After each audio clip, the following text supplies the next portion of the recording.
বলছি তুমি আমার ঘরে ঘটক পাঠিয়েছো কেন? তোমার ঘরে? আমার ঘরে ঘটক পাঠিয়েছো কেন তুমি? কে তোমার ঘর কোথা কি আমি কিছু বুঝতে পারছি না। আমি বিয়ে করব কি না করব সেটা আমার পার্সোনাল ব্যাপার, তুমি আমার ঘরে ঘটক পাঠিয়েছো কেন রে বাবু? আরে বাবা, তোমাকেই চিনি না আমি, তোমাকেই চিনি না আমি।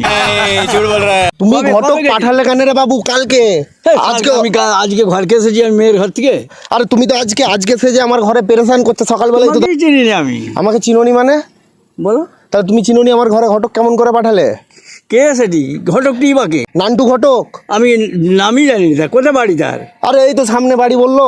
আমি কিছুই জানছি না, একেও চিনি না। আবার নান্টু ঘটককেও আমি চিনি। চিনোনি বলছো এদিকে, আর ঘটক পাঠিয়ে দিচ্ছ বাড়িতে।